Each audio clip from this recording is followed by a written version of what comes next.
রাত পেরোলেই 21শে জুলাই তৃণমূলের মেগা কর্মসূচি। ইতিমধ্যেই রাজ্যের বিভিন্ন প্রান্ত থেকে কলকাতামুখী তৃণমূলের কর্মী সমর্থকরা। অন্যদিকে ধর্মতলায় সভাস্থল একেবারে চূড়ান্ত পর্যায়ে প্রস্তুতি সেখানে চলছে। বেঙ্গলি ম্যাট্রিমনিতে পাওয়া যায় সব থেকে বেশি চয়েস। বেঙ্গলি ম্যাট্রিমনি অনেক সম্পর্ক তৈরি করেছে, তাহলে আর কি চাই? বাঙালিদের number one choice Bengali matrimony. ইতিমধ্যেই শহীদ সমাবেশের ত্রিস্তরীয় মঞ্চ তৈরি হয়েছে এবং দেখতেই পাচ্ছেন সেই ছবি তিনটি ভাগে ভাগ করা হয়েছে। এই মঞ্চটিকে গ্রাফিক্যাল প্রেজেন্টেশনের মাধ্যমে আপনাদের সামনে রাখবো সেই মঞ্চের ছবি।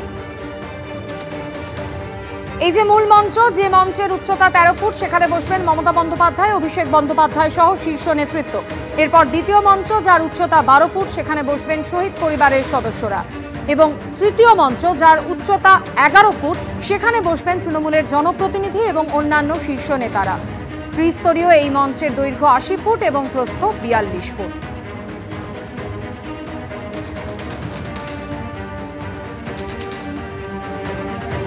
সরাসরি এই মুহূর্তে আপনাদের নিয়ে যাব ধর্মতলায় সভাস্থলে। রয়েছেন আমাদের প্রতিনিধি অর্ণব মুখোপাধ্যায়। অর্ণব, একেবারে হাতার মাত্র কয়েক ঘন্টা বাকি, রাত পেরোলেই তৃণমূলের এই মেগা কর্মসূচি। এই মুহূর্তে চূড়ান্ত প্রস্তুতির ছবিটা একবার তুলে ধরো, পাশাপাশি নিরাপত্তা ব্যবস্থা কতটা আঁটসাঁট? দেখো, মূল মঞ্চ ইতিমধ্যেই কিন্তু প্রস্তুত হয়ে গিয়েছে। তুমি দেখিয়ে দেবো যে পিছনে ফ্লেক্স যেটা রয়েছে, সেই ফ্লেক্সও কিন্তু লাগানো হয়ে গিয়েছে। ফ্লেক্সে রয়েছে মমতা বন্দ্যোপাধ্যায়ের ছবি, লেখা রয়েছে 21শে জুলাই 2025, তৃণমূলের লোগো, পাশে রয়েছে অমর 21শে জুলাই, শহীদ স্মরণে শ্রদ্ধাঞ্জলি, প্রধান বক্তা জননেত্রী মমতা বন্দ্যোপাধ্যায়, সময় বেলা 12টা, পশ্চিমবঙ্গ তৃণমূল যুব কংগ্রেস। খুব উল্লেখযোগ্য যে পশ্চিমবঙ্গ তৃণমূল যুব কংগ্রেসের পক্ষ থেকে এই হোর্ডিংটা দেওয়া হয়েছে। মূল মঞ্চের যে হোর্ডিং, সেটা কিন্তু পশ্চিমবঙ্গ তৃণমূল যুব কংগ্রেসের পক্ষ থেকে দেওয়া হয়েছে, কিন্তু তাতেও মূল মুখ হিসেবে মমতা বন্দ্যোপাধ্যায়ের ছবি কিন্তু প্রজেক্ট করা হয়েছে, আমরা যেটা দেখতে পাচ্ছি। অর্থাৎ অনেক জায়গায় বিভিন্ন জেলাতে আমরা দেখেছি যুবর যে হোর্ডিংগুলো দেওয়া হয়েছে, তাতে কোথাও মমতা বন্দ্যোপাধ্যায়ের সঙ্গে অভিষেক বন্দ্যোপাধ্যায়েরও ছবি দেওয়া হয়েছে, কিন্তু মূল মঞ্চে পশ্চিমবঙ্গ তৃণমূল যুব কংগ্রেসের যে ব্যানার দেওয়া হয়েছে, তাতে মমতা বন্দ্যোপাধ্যায় প্রধান বক্তা হিসেবে তারই কিন্তু মূলত হোর্ডিং দেওয়া হয়েছে। অন্যদিকে আমরা যেটা দেখতে পাচ্ছি যে এখানে প্রচুর বিভিন্ন জায়গা থেকে লোকজন কিন্তু আসতে শুরু করেছেন। তুমি দেখো যে বিভিন্ন জায়গা থেকে লোকজন আসছেন, তারা আসছেন এবং এই মঞ্চের সামনে কীরকম মঞ্চ হচ্ছে সেটা তারা দেখছেন। সাইকেল নিয়ে অনেকে এসছেন, তাদের মাথায় রয়েছে তৃণমূলের টুপি, গলায় রয়েছে ফুলের মালা এবং তারা সাইকেল নিয়ে বিভিন্ন জায়গা থেকে আসছেন।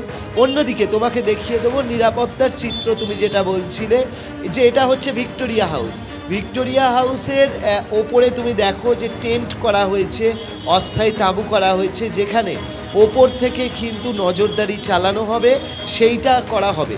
তো স্বাভাবিকভাবে একটা জিনিস বলে রাখি যে 26-এর বিধানসভার আগে, এই যে 26-এর বিধানসভার আগে এটা হচ্ছে শেষ 21শে জুলাই, এবং এখান থেকে মূলত তৃণমূল নেত্রী যে বার্তা দেন সেটা প্রত্যেক বছরেই নির্বাচনের আগে দেখা গিয়েছে কি পথে দল চলবে, তাদের এজেন্ডা কি হবে, মূলত দিক নির্দেশ সেটা তিনি করে থাকেন। তার পাশাপাশি কোনো বছর চমকও থাকে যে নতুন কেউ যোগ দিলেন তৃণমূল কংগ্রেসে, অন্য দল থেকে হতে পারে, বিশিষ্টজন হতে পারে, তারা যোগ দিলেন, এই চমক যেরকম থাকে। তার পাশাপাশি যে একটা দিশা যে কোন অভিমুখে দল চলবে।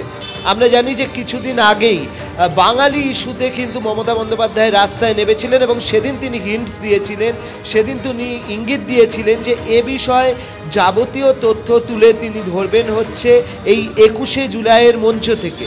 সুতরাং বাঙালি ইস্যুতে বিজেপির এই যে হিন্দুত্ব, সেই হিন্দুত্বকে আটকানোর জন্য বাঙালি ইস্যুটা কিভাবে তিনি তুলে ধরছেন, পরিযায়ী শ্রমিকদের বিষয়ে তিনি কি বলছেন, তাদের সঙ্গে বিভিন্ন দেশে যে বিভিন্ন রাজ্যে যে বিভিন্ন ব্যবহার করা হচ্ছে, বিভিন্ন রাজ্যে যেরকম ওড়িশা, অসম, এই সমস্ত জায়গায় যে অভিযোগগুলো তৃণমূল করছে, যে ব্যবহার খারাপ করা হচ্ছে, বাংলা ভাষীদের তাদেরকে বাংলাদেশিদের সঙ্গে তুলনা করা হচ্ছে, এ বিষয়ে তিনি কোন দিশা দেখান, দল কিভাবে আন্দোলনের রূপরেখা তৈরি করে, সে বিষয়েও তৃণমূল নেত্রীর একটা বার্তা দেওয়ার সম্ভাবনা রয়েছে। এবং অভিষেক বন্দ্যোপাধ্যায় তিনি থাকবেন, অন্যান্য নেতৃত্ব থাকবেন। ইতিমধ্যেই আমরা যেরকমভাবে জানি গীতাঞ্জলি স্টেডিয়াম হোক, সল্টলেক হোক, বিভিন্ন জায়গায় কিন্তু লোকজন আসতে শুরু করে দিয়েছেন।